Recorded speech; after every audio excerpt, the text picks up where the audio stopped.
ನಮಸ್ಕಾರ ಎಲ್ರಿಗೂ. ತುಂಬ ದಿವಸ ಆದಮೇಲೆ ಎಲ್ರಿಗೂ ನೋಡ್ತಾ ಇದ್ದೀನಿ. ವರ್ಷಗಳೇ ಆಗೋಯ್ತು, ಬಹುಶಃ 1.5 ವರ್ಷ ಆಯಿತು ಅನಿಸುತ್ತೆ ಪ್ರೆಸ್ ಮೀಟಿಗೆ ಬಂದು ನಾನು. ಅದಾದಮೇಲೆ ಬಹುಶಃ ಟಗರಪಲ್ಲಿ ಟೈಮ್ ಬಂದಿದ್ದು, ಅದಾದಮೇಲೆ ಬಂದಿಲ್ಲ. And Satish picture house present ಮಾಡೋದಕ್ಕೆ ಒಂದು ರೀಸನ್ ಇದೆ. ಮೊದಲನೇದಾಗಿ ನಾನು ಲೂಸಿಯಾ ಮಾಡಿದಾಗ ಸಿನಿಮಾನ ನಮ್ಮ ಟೀಮು ಏನೊಂದು ಹೊಸಬರಾಗಿ ವೇದಿಕೆ ಮೇಲೆ ನಿಂತ್ಕೊಂಡು ಒಂಥರ ಆಸೆಗಳಿಂದ ಇಡೀ ಸಿನಿಮಾ ಇಂಡಸ್ಟ್ರಿ ನೋಡ್ತಾ ಇದ್ವು, ಆ ಥರದ ಟೀಮ್ ಇದು. ಅಂದರೆ ಯಾರು ಇಲ್ಲಿ ಏನೋ ಕೆಲಸ ಗೊತ್ತಿಲ್ಲದೇ ಸಿನಿಮಾ ಮಾಡಿದವರಲ್ಲ ಇವ್ರು ಯಾರು. ಎಲ್ಲರೂ ತುಂಬ ಎಕ್ಸ್ಪೀರಿಯೆನ್ಸ್ ಇರೋರು, ಆದರೆ ಫಸ್ಟ್ ಟೈಮ್ ವೇದಿಕೆ ಮೇಲೆ ನಿಲ್ತಾ ಇದ್ದಾರೆ ಅಷ್ಟೇ. ಅವ್ರಿಗೊಂದು ಸ್ವಲ್ಪ ಸಣ್ಣ ನರ್ವಸ್ ಇರ್ಬೋದು, ಅದು ಬಿಟ್ಟರೆ ತುಂಬ ಕಾನ್ಫಿಡೆಂಟ್ ಆಗಿದ್ದಾರೆ ತಮ್ಮ ಕೆಲಸದಲ್ಲಿ.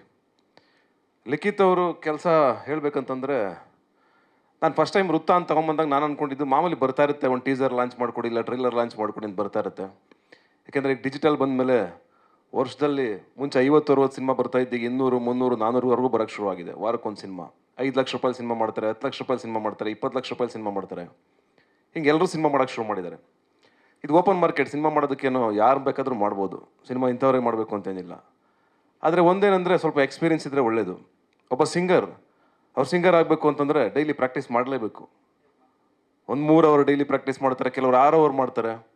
ಒಬ್ಬ ಆ್ಯಕ್ಟ್ರು ಅಷ್ಟೇ, ಡಾಕ್ಟರ್ ಪ್ರಾಕ್ಟೀಸ್ ಮಾಡಲೇಬೇಕು ಡೈಲಿ. ಅವ್ರು ಡಾಕ್ಟರ್ ಆದರೂ ಒಂದು ಸುಮ್ಮನೆ ಕೂರೋಕ್ಕಾಗಲ್ಲ, ಪ್ರತಿ ದಿವಸ ಅವ್ರದ್ದೇನೋ ಮೆಡಿಸಿನ್ ಅಪ್ಡೇಟ್ ಆಗ್ತಾ ಇರುತ್ತೆ.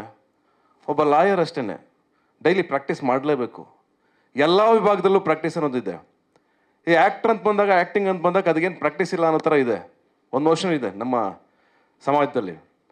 ಆ್ಯಕ್ಚುಲಿ ಎಲ್ರಿಗಿಂತ ಬ್ರಿಲಿಯಂಟ್ ಆಗಿರಬೇಕಾಗಿರೋನು, ಎಲ್ಲ ಜ್ಞಾನ ಬೇಕಾಗಿರೋದು ಆ್ಯಕ್ಟ್ರಿಗೆ. ಯಾಕೆಂದರೆ ಅವನು ಎಲ್ಲ ಪಾತ್ರ ನಿರ್ವಹಿಸಬೇಕು. ಅವನೊಬ್ಬ ಡಾಕ್ಟರ್ ಆಗಿರಬೇಕು, ಒಬ್ಬ ಆ್ಯಕ್ಟರ್ ಆಗಿರಬೇಕು, ಒಬ್ಬ ಇಂಜಿನಿಯರ್ ಆಗಿರಬೇಕು, ಮತ್ತು ಒಬ್ಬ ಏನೋ ಕಸ ಗುಡಿಸೋ ಒಬ್ಬ ಕಾರ್ಪೊರೇಷನ್ ಕೆಲಸ ಮಾಡ್ತಾನಲ್ಲ, ಅವನ ಜೀವನನೂ ಕೂಡ ಗೊತ್ತಿರಬೇಕು. ಅವ್ನು ನೋವು ಗೊತ್ತಿರಬೇಕು, ಅವನ ಹಸಿವು ಗೊತ್ತಿರಬೇಕು. ಆ ಪಾಲಿಟಿಕ್ಸ್ ಯಾವುದೂ ಗೊತ್ತಿಲ್ಲ ಅಂದರೆ ಆ್ಯಕ್ಟರ್ ಆಗೋಕ್ಕಾಗಲ್ಲ. ಬರ್ತೀವಿ, ಡೈರೆಕ್ಟರ್ ಕೊಟ್ಟಿದ್ದು ಆ್ಯಕ್ಟ್ ಮಾಡ್ತಿರ್ತೀವಿ, ಹೋಗ್ತಾ ಇರ್ತೀವಿ.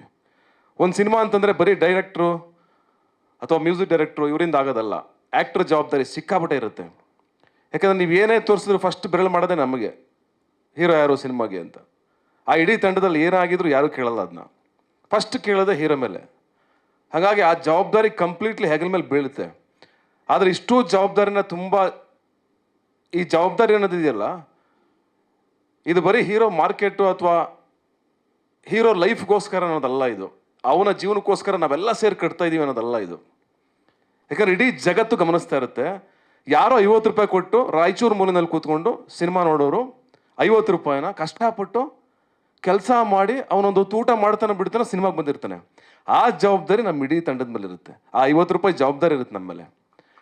ಹಾಗಾಗಿ ಇಲ್ಲಿ ನಾನು ಗಮನಿಸಿದಾಗ ಹೀರೋ ಆಗ್ಬೋದು, ಹೀರೋಯಿನ್ ಆಗ್ಬೋದು, ಮೊದಲನೇ ಸಲ ನಿಮಗೆ ಈ ಥರ ಸಿನಿಮಾ ಸಿಗೋದು, you are very lucky, seriously. ಯಾಕೆಂದರೆ ನೀವಿಬ್ಬರು ಅಷ್ಟೇ, ಎಲ್ಲರೂ ಅಷ್ಟೇ ಆ್ಯಕ್ಟ್ರುಗಳು. ಯಾಕೆಂದರೆ ನಾವೆಲ್ಲ ಸಿನಿಮಾ ಬಂದಾಗ 1,000 ರೂಪಾಯಿ 2,000 ರೂಪಾಯಿ ಸಣ್ಣ ಪುಟ್ಟ ಪಾತ್ರ ಮಾಡ್ಕೊಂಡು ಅವ್ರ ಕೈಲಿ ತಲೆ ಮೇಲೆ ಹೊಡ್ಸ್ಕೊಂಡು ಬೈಸ್ಕೊಂಡು ಬಂದವರು. ಒಂದೇ ಸಿನಿಮಾದಿಂದ ಯಾರೂ ಹೀರೋ ಆಗೋಕ್ಕಾಗಲ್ಲ. ತುಂಬ ಜರ್ನಿ ಮಾಡಬೇಕು, 16 ವರ್ಷ ಜರ್ನಿ ಮಾಡಬೇಕು. ಒಂದು ಸಕ್ಸಸ್ಸಿಂದ ಏನೂ ಆಗಲ್ಲ. ನೀವು ನಿಂತ್ಕೋಬೇಕು ಅಂದರೆ ತುಂಬ ಏನೋ ಕಷ್ಟಗಳು ಬರುತ್ತೆ, ಸಂಕಟಗಳು ಬರ್ತವೆ, ಅವಮಾನಗಳು ಬರ್ತವೆ, ಇನ್ನೊಂದು ಬರುತ್ತೆ. ಎಲ್ಲನೂ ಫೇಸ್ ಮಾಡ್ಕೊಂಡು ಬಂದು ಒಂದು 10 ವರ್ಷ ಗಟ್ಟಿಯಾಗಿ ನಿಂತ್ಕೊಂಡ್ರೆ ಅಲ್ಲೂ ನೀವು ನಿಂತಿದ್ದೀರಾ, ಇನ್ನೂ ನಿಮ್ಮ ಸಿನಿಮಾ ಬರ್ತಾ ಇದೆ, ಇನ್ನೂ ನೀವು ಇದ್ದೀರಾ ಅಂತಂದರೆ ಅವತ್ತು ಸಕ್ಸಸ್. ಇವತ್ತಲ್ಲ, ಮೊದಲನೇ ಸಿನಿಮಾಗೆ ಸಕ್ಸಸ್ ಸಿಗಲ್ಲ. ನಿಮ್ಮ ಪ್ರಯತ್ನ ಅಷ್ಟೇ ಮೊದಲನೇ ಸಿನಿಮಾ. ಎಲ್ಲವೂ ಒಂದೇ ಸಿನಿಮಾದಲ್ಲಿ ಬರಲ್ಲ. ಆದರೆ ನಿಮ್ಮ ಕೆಲಸ ಅದ್ಭುತವಾಗಿದೆ, ನಿಮ್ಮ ಆಯ್ಕೆ ಅದ್ಭುತವಾಗಿದೆ, ವೆರಿ ಸೆನ್ಸಿಬಲ್ ಆಗಿದೆ. ಲಿಖಿತ್ ಡೈರೆಕ್ಟರ್ ಆಗಿ ಒಬ್ಬೊಬ್ಬರನ್ನು ಆಯ್ಕೆ ಮಾಡಿದಿರಲ್ಲ. ಈಗ 2500 ಪ್ರೊಫೈಲಲ್ಲಿ ನೀವು ನಮ್ಮ ಮಹೀರ್ ಅವ್ರನ್ನೇ ಆಯ್ಕೆ ಮಾಡ್ಕೋತೀರಾ ಅಂದರೆ ಯು ಆರ್ ವೆರಿ ಸೆನ್ಸಿಬಲ್. ಅವ್ರು ನೋಡಿದಾಗ ನಾನು ಫಸ್ಟ್ ಅದೇ ಹೇಳಿದ್ದು, ವಾಯ್ಸ್ ಕೇಳಿದ ತಕ್ಷಣ, ಅವ್ರ ಸ್ಕ್ರೀನ್ ಪ್ರೆಸೆನ್ಸ್ ನೋಡಿದ ತಕ್ಷಣ ಅದೇ ಹೇಳಿದ್ದು, ಒಂಥರ ಹಾಲಿವುಡ್ ಆ್ಯಕ್ಟ್ ಇದ್ದಂಗಿದ್ದಾರೆ ಇವರು ಅಂತಂದೆ ನಾನು. ಚೆನ್ನಾಗಿದ್ದಾರೆ, ವಾಯ್ಸ್ ಗೀಸ್ ಕಲ್ಚರ್ ಎಲ್ಲ ಸಖತ್ತಾಗಿದೆ, ಹೆಂಗೆ ಸಾಧ್ಯ ಅಂತಂದೆ. ಥಿಯೇಟ್ರ್ ಮಾಡಿದ್ದಾರೆ 8 ವರ್ಷ ಅಂದರು. ಅದು ಪ್ರಾಕ್ಟೀಸ್ ನಾನು ಹೇಳಿದ್ದು. ಅಂದರೆ ನೀವು ಏನಿಲ್ದೇ ಬಂದು ಮಾಡ್ಬೋದು. ನನಗೆ ಯಾರೋ ಕೇಳ್ತೀರಿ, ನಮ್ಮ ಮೇಷ್ಟ್ರು ಕೇಳ್ತೀರಿ ಊರಿಗೆ ಹೋದ ತಕ್ಷಣ, ನನ್ನ ಮಗನೂ SLC ಫೇಲ್ ಆಗ್ಬಿಟ್ಟಪ್ಪನಪ್ಪ, ಅವನು ಕರ್ಕೊಂಡು ಹೋಗೋದು. ನಾವೇನು ಇಲ್ಲಿ ಏನು ಹುಲ್ಲೋರ್ತಾ ಇದ್ದೀವಾ?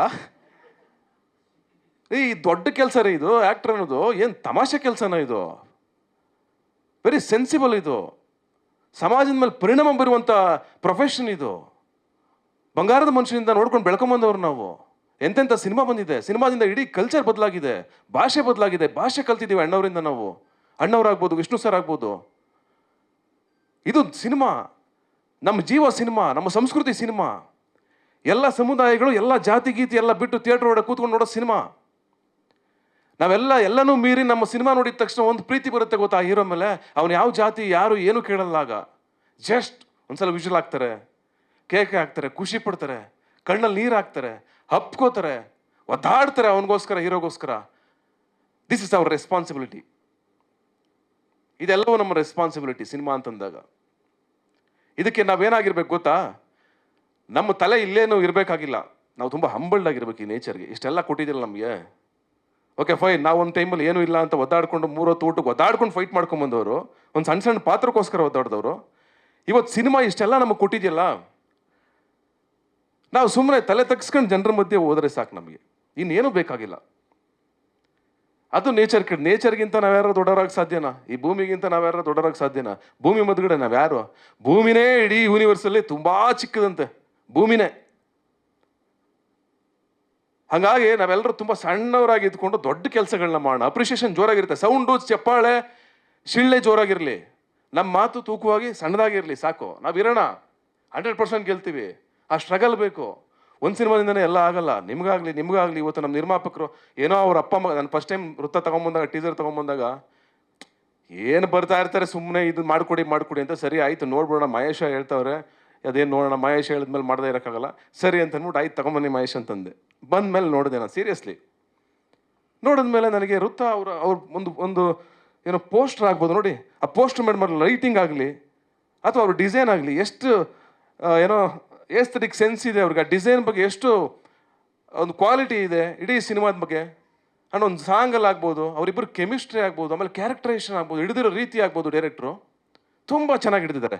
ಆ್ಯಂಡ್ ಅಲ್ಲಿ ಬಂದಿರುವಂಥ ಚೆನ್ನೈಯಿಂದ ಬಂದಿರೋವ್ರಿಗೆ ಇವರಾಗ್ಬೋದು, ಆಮೇಲೆ ಡೈಲಾಗ್ ರೈಟರ್ ಆಗ್ಬೋದು, ಎಲ್ಲರ ಕೆಲಸನೂ ಎಕ್ಸಲೆಂಟ್ ಆಗಿದೆ. ಆ್ಯಂಡ್ ನಾನು ಹೇಳಿದ ತಕ್ಷಣ ಈ ಸಿನಿಮಾ ಏನು ಸತೀಶ್ ಶ್ರೀನಿವಾಸಂ ಅವರು ಬಂದರು ಏನು ಇಟ್ಟು ಮಾಡ್ಬಿಡ್ತಾರೆ ಸಿನಿಮಾ ಅಲ್ಲ. ಒಳ್ಳೆಯದಕ್ಕೆ ನಾವು ಸಪೋರ್ಟ್ ನಿಲ್ಲಲೇಬೇಕು, ನಿಂತಿದ್ದೀವಿ ಅಷ್ಟೇ. ಅದ್ರ ಮೇಲ್ಗಡೆ ಜನ ಇದ್ದಾರೆ. ಎಲ್ಲ ಸಿನಿಮಾಗಳನ್ನೂ ತೀರ್ಮಾನ ಮಾಡೋ ಜನನೇ, ನಾವ್ಯಾರು ತೀರ್ಮಾನ ಮಾಡೋಕ್ಕಾಗಲ್ಲ. ಅಷ್ಟು ದೊಡ್ಡವರಾಗಿದೆ, ಯಾಕೆ ಕರೆದು ಎಲ್ಲರ ಸಿನಿಮಾನು ಹಿಟ್ ಮಾಡಿ ಕಳಿಸ್ಬಿಡ್ಬೋದಾಯ್ತು. ಬನ್ನಿ ನಿಮ್ದೊಂದು ಸಿನಿಮಾ ಮಾಡ್ತೀವಿ ಅಂತಲ್ಲ. ಫಸ್ಟ್ ಟೈಮ್ ನಾನು ನನ್ನ ಬ್ಯಾನರ್ನ ಸತೀಶ್ ಪಿಕ್ಚರ್ ಹೌಸ್ನ ಯಾರಿಗೂ ಕೊಟ್ಟಿಲ್ಲ ಇದುವರೆಗೂ ಹೊರಗಡೆ. ಫಸ್ಟ್ ಟೈಮ್ ಒಂದು ಸಿನಿಮಾಗೋಸ್ಕರ ಪ್ರೆಸೆಂಟ್ ಮಾಡ್ತಾ ಇರೋದು. ಆ್ಯಂಡ್ ನನಗೊಂದು ನಂಬಿಕೆ ಇದೆ, ನಿಮ್ಮೆಲ್ಲರ ಪ್ರೀತಿನ, ನಿಮ್ಮೆಲ್ಲರ ನಂಬಿಕೆನ ಇಡೀ ಟೀಮ್ ಗೆಲ್ಲುತ್ತೆ. ಆ್ಯಂಡ್ ನಾನು ಇವತ್ತು ಹೇಳ್ತಾ ಇದ್ದೀನಿ, ಲಿಖಿತ್ಗಾಗಲಿ ಅಥವಾ ಹೀರೋಗಾಗಲಿ, ಹೀರೋಯಿನ್ಗಾಗಲಿ, ಆ್ಯಂಡ್ ಇಡೀ ತಂಡಕ್ಕಾಗಲಿ, ಆ್ಯಂಡ್ ನಮ್ಮ ಡೈಲಾಗ್ ರೈಟರ್ಗಾಗಲಿ, ಎಲ್ರಿಗೂ ಹೇಳ್ತಾ ಇರೋದು, ಆ್ಯಂಡ್ ನಮ್ಮ ನಿರ್ಮಾಪಕರ ಜೊತೆಗೆ, ಒಂದೇ ಸಿನಿಮಾಗೆ ಯಾವುದನ್ನು ನೀವು ನಿರ್ಧಾರ ಮಾಡೋಕ್ಕೆ ಹೋಗ್ಬಿಡಿ. ಇನ್ನೂ ತುಂಬ ಜರ್ನಿ ಇದೆ. ಪಟ್ಟು ಬಿಡ್ದಂಗೆ ಹಿಡ್ಕೊಂಡು ಹೋಗ್ತಾ ಇರಿ. ಒಂದಲ್ಲ ಒಂದು ದಿವಸ ನಮಗೇನು ಸಿಗಬೇಕೋ, ನಮಗೇನು ಗೌರವ ಸಿಗಬೇಕು, ಅದು ಸಿಕ್ಕೇ ಸಿಗುತ್ತೆ. ಗೌರವನ ನಾವ್ಯಾರೋ ಕಿತ್ಕೊಂಡು ಕೇಳಿ ಎಳ್ಕೋಬೇಕಾಗಿಲ್ಲ, ಖಂಡಿತವಾಗ್ಲೂ ಬರುತ್ತೆ. ನಮ್ಮಷ್ಟಕ್ಕೆ ನಾವು ಕೂತಿರೋಣ. ಈಗ ನನಗೂ ಕೇಳ್ತೀರಿ, ಎಲ್ಲಿ ನಿಮ್ಮ ಸಿನಿಮಾನೇ ಬರ್ತಾ ಇಲ್ಲ, ನಿಂತೋಗ್ಬಿಡ್ತಾ, ಸತೀಶ್ ಶ್ರೀನಿವಾಸಂದು ಮುಗಿದೋಯ್ತಾ ಕೆರಿಯರು ಅನ್ನೋ ಥರ ಎಲ್ಲ ಮಾತಾಡ್ಕೋತಾರಂತೆ. ಇಟ್ಸ್ ಓಕೆ, ಯಾಕೆ ಉತ್ತರ ಕೊಡ್ಬೇಕು ಅದಕ್ಕೆ? ನಾನು ಸಿನಿಮಾ ಬರಬೇಕು, ನಾನು ಸಿನಿಮಾ ಮುಖಾಂತರ ಉತ್ತರ ಕೊಡಬೇಕು. ಅದಕ್ಕೋಸ್ಕರ ವೆಯ್ಟ್ ಮಾಡ್ತಾ ಇದ್ದೀನಿ. ನಾನು ತಾಳ್ಮೆಯಿಂದನೇ ಬಂದವನು ಇಷ್ಟು ವರ್ಷ, ಆ ತಾಳ್ಮೆಯಿಂದನೇ ಇರೋದು ನಾನು. ಆ್ಯಂಡ್ ಅಫ್ಕೋರ್ಸ್ ಒಂದು ದೊಡ್ಡ ನ್ಯೂಸಿನ ಮುಖಾಂತರ ಒಂದು ದೊಡ್ಡ ಬ್ಯಾಂಗ್ ಮಾಡ್ತಾ ನನ್ನ ಸಿನಿಮಾ ಖಂಡಿತವಾಗ್ಲೂ ಬರುತ್ತೆ. 100% ಸತೀಶ್ ಶ್ರೀನಿವಾಸಂ ವಾಪಸ್ ಅದೇ ಸ್ಟೇಜಲ್ಲಿ. ಅವತ್ತು ಅಯೋಗ್ಯ ಸಿನಿಮಾ ಸಕ್ಸಸ್ ಆದಾಗ ಆ ಕ್ರೌಡ್ ಮಧ್ಯೆ ಕಾರ್ ಮೇಲೆ ಹತ್ತಿ ಹೇಗೆ ಡ್ಯಾನ್ಸ್ ಮಾಡೋದು ಸತೀಶ್ ಶ್ರೀನಿವಾಸಂ, ಅದೇ ಸತೀಶ್ ಶ್ರೀನಿವಾಸಂ ಆದಷ್ಟು ಬೇಗ ಬರ್ತಾನೆ, ಹಾಗೆ ಬರ್ತಾನೆ, ಅದಕ್ಕಿಂತ ಜೋರಾಗಿ ಬರ್ತಾನೆ. ಈ ಕಾನ್ಫಿಡೆನ್ಸ್ ಇಲ್ಲದೇ ಇಂಡಸ್ಟ್ರಿಲಿ ಯಾರೂ ಇರೋಕ್ಕಾಗಲ್ಲ. ಆದರೆ ಅಹಂಕಾರ ಬೇಕಾಗಿಲ್ಲ, ಈ ಕಾನ್ಫಿಡೆನ್ಸ್ ಎಲ್ರಿಗೂ ಬೇಕು. ಆ್ಯಂಡ್ ಮಹೇಶ್ ಆಗ್ಬೋದು, ಇವತ್ತೊಂದು ಹೊಸ ಟೀಮ್ನ ಕರ್ಕೊಂಬಂದು ಮುಂದೆ ನಿಂತ್ಕೊಂಡು, ಒಬ್ಬ ಡೈರೆಕ್ಟರ್ ಆಗಿದ್ರು, 1-2 ಸಿನಿಮಾ ಹಿಟ್ ಕೊಟ್ಟು, ಇಷ್ಟೆಲ್ಲ ಇದ್ರೂ ಕೂಡ ಎಲ್ಲರನ್ನೂ ಕರ್ಕೊಂಬಂದು ಹಂಬಲ್ಡ್ ಆಗಿ ಸೈಡಲ್ಲಿ ನಿಂತ್ಕೊಂಡು ಒಂದು ಸಿನಿಮಾಗೆ ಸಪೋರ್ಟ್ ಮಾಡೋದು ಯಾವ ಡೈರೆಕ್ಟ್ರು ಮಾಡಲ್ಲ, ಯಾವ ಡೈರೆಕ್ಟ್ರಿಗೂ ಬೇಕಾಗಿಲ್ಲ. ಓಕೆ, ಅವ್ರದ್ದೇನೋ ಇರ್ಬೋದು, ಒಂದು ಕಂಪ್ನಿ ಮಾಡ್ಕೊಂಡಿದ್ದಾರೆ. ಅವತ್ತು ಯಾರೋ ಕೇಳ್ತಾಯಿದ್ರು, ಮಹೇಶ್ಗೆ ಸುಮಾರಷ್ಟು ಆಫರ್ ಬಂದಿದೆ ನನ್ನ ಎದುರುಗಡೆನೆ, ಬೇರೆ ಬೇರೆ ಸಿನಿಮಾಗಳು. ಪಾಪ ಮಾಡೋಕ್ಕೆ ಇಂಟ್ರೆಸ್ಟ್ ಇರಲ್ಲ. ನಾನು ಮಾಡಿದ್ರೆ ಹಿಂಗೆ ಮಾಡೋದು, ನಾನು ಕಮರ್ಷಿಯಲಾಗೇ ಮಾಡೋದು, ನಾನು ದೊಡ್ಡದಾಗೆ ಮಾಡೋದು, ಆಸೆ ಇದೆ, ಏನು ತಪ್ಪೇನು? ಅಫ್ಕೋರ್ಸ್ ಮಹೇಶ್ದು ನಂದು ಮತ್ತೆ ಒಂದು ಸಿನಿಮಾ ಬರುತ್ತೆ ಆದಷ್ಟು ಬೇಗ, ಅದು ಆಗುತ್ತೆ. ಆ್ಯಂಡ್ ಈ ಸಂದರ್ಭದಲ್ಲಿ ತುಂಬ ಪಾಸಿಟಿವ್ ಆಗಿರೋಣ. ಆ್ಯಂಡ್ ಇಂಡಸ್ಟ್ರಿ ಬಗ್ಗೆ ಎಲ್ಲ ಕಡೆ ಬರೀ ನೆಗೆಟಿವ್ ಬೇಡ. ಎಲ್ಲ ಕಡೆ ಕೆಟ್ಟವರಿದ್ದಾರೆ, ಎಲ್ಲ ಕಡೆ ತಪ್ಪುಗಳು ನಡೀತಿದೆ, ಎಲ್ಲ ಕಡೆ ಸಮಾಜದಲ್ಲಿ ಎಲ್ಲರೂ ಎಲ್ಲ ನಮ್ಮಲ್ಲಿ ನಿಮ್ಮಲ್ಲಿ ಎಲ್ಲ ಕಡೆನೂ ಇದ್ದಾರೆ. ಹಂಗಂತ ಸಿನಿಮಾ ಇಂಡಸ್ಟ್ರಿನೇ ಒಂಥರ ಕೆಟ್ಟದ್ದು, ಒಂಥರ ಏನೋ ಸಿನಿಮಾಗೆ ಬರಲೇಬಾರ್ದು ಅನ್ನೋ ಥರ ಮಾಡಿಬಿಡಿ ದಯವಿಟ್ಟು. ಯಾಕಂದ್ರೆ ನಾವು, ನೀವು, ಅವರು, ಇವರು ಎಲ್ಲರೂ ಅನ್ನ ತಿಂದಿದ್ದೀವಿ ಇಂಡಸ್ಟ್ರಿಯಿಂದ, ಈ ಸಿನಿಮಾದಿಂದ. ನಮ್ಗೆ ಯಾವುದೋ ವೀಡಿಯೋಗಳು ನೋಡ್ತಾ ಇರ್ಬೇಕಾದ್ರೆ ತುಂಬ ಬೇಜಾರಾಗುತ್ತೆ. ಯಾಕಂದರೆ ನಾಳೆ ದಿವಸ ಬೇರೆ ಹೆಣ್ಮಕ್ಳು ಬರ್ತಾರೆ ಇಂಡಸ್ಟ್ರಿಗೆ. ನಿಮ್ಮನೆ ಹೆಣ್ಮಕ್ಳು ಬರ್ತಾರೆ, ಎಲ್ಲರ ಮನೆ ಹೆಣ್ಮಕ್ಳು ಬರ್ತಾರೆ. ಅವ್ರು ಯಾರು ಬರಬಾರ್ದ ಇಂಡಸ್ಟ್ರಿಗೇನೆ? ಎಲ್ಲಿ ಪ್ರಾಬ್ಲಮ್ಗಳಿಲ್ಲ. ನಿಮ್ಗೆ ಯಾರಿಗಾರ ಪ್ರಾಬ್ಲಮ್ ಇದ್ದರೆ ಅದಕ್ಕೆ ಅಂತ ಸ್ಟೇಷನ್ ಇದೆ, ಅದಕ್ಕೆ ಅಂತ ಪೊಲೀಸ್ ಸ್ಟೇಷನ್ ಇದೆ. ಅಫ್ಕೋರ್ಸ್ ನಾನು ಯಾರಿಗೂ ಟಾಂಟ್ ಕೊಡ್ತಾ ಇಲ್ಲ, ಯಾರ ಬಗ್ಗೆನೂ ಮಾತಾಡ್ತಾ ಇಲ್ಲ, ಹಂಗೆ ಅನ್ಕೋಬೇಡಿ. ಯಾಕೆಂದರೆ ನಮಗೆ 1-2 ವರ್ಷದಿಂದ ಶುರುವಾಗಿದ್ದು ನೆಗೆಟಿವ್ ಇಂಡಸ್ಟ್ರಿ ಬಗ್ಗೆ. ಒಂಥರ ಯಾಕೆ ಅಷ್ಟೊಂದು ಇಂಡಸ್ಟ್ರಿ ಬಗ್ಗೆ, ಸಿನಿಮಾ ಇಂಡಸ್ಟ್ರಿ ಯಾಕೆ ಎಲ್ಲರೂ ಕೂತ್ಕೊಂಡು ವರ್ಷಾನುಗಟ್ಲೆ, ತಿಂಗಳಾನುಗಟ್ಲೆ ನೂರಾರು ಸಿನಿಮಾಗಳನ್ನ ನೋಡಿದ್ದೀವಿ. ಮತ್ತು ನಾವೆಲ್ಲರೂ ಸಿನಿಮಾ ಆ್ಯಕ್ಟರ್ಗಳ ಜೊತೆಗೆ, ಸಿನಿಮಾ ಡೈರೆಕ್ಟರ್ಗಳ ಜೊತೆಗೆ, ಸಿನಿಮಾದವ್ರ ಜೊತೆಗೆ ತುಂಬ ಪ್ರೀತಿ ಮತ್ತು ತುಂಬ ಚೆನ್ನಾಗಿ ಬದುಕಿದ್ದೀವಿ ಎಲ್ಲರೂ ಒಟ್ಟಿಗೆ ನಾವು ಥಿಯೇಟ್ರಲ್ಲಿ. ಆ್ಯಂಡ್ ತುಂಬ ಮಕ್ಕಳು ಕಲ್ತಿದ್ದಾವೆ ಕನ್ನಡನ, ತುಂಬ ಮಕ್ಕಳು ಕಲ್ಚರ್ ಕಲ್ತಿದ್ದಾವೆ. ಸಿನಿಮಾ ಇಲ್ಲದೆ ಇವತ್ತು ಯಾರ ಮನೆಯಲ್ಲೂ ಸಿನಿಮಾ ಇಲ್ಲದೇ ಒಂದೇ ಒಂದು ಮನೆಯೂ ಇಲ್ಲ. ಎಲ್ಲರ ಮನೇಲೂ ಸಿನಿಮಾ ಇದೆ ಇವತ್ತು. ಎಲ್ಲರ ಮನೇಲೂ ಎಲ್ಲ ಆ್ಯಕ್ಟರ್ಗಳು ಬೇಕೇ ಬೇಕು, ಎಲ್ಲ ಡೈರೆಕ್ಟರ್ಗಳು ಬೇಕು. ಇವತ್ತು ನಾವು, ನೀವು ಮಾಧ್ಯಮ ಕೊಂಡಿಯಾಗಿ ವರ್ಕ್ ಮಾಡ್ತಾ ಇದ್ದೀವಿ ಈ ಸಿನಿಮಾಗೋಸ್ಕರ. ನಮ್ಮೆಲ್ಲರ ರೆಸ್ಪಾನ್ಸಿಬಿಲಿಟಿ ಇದು.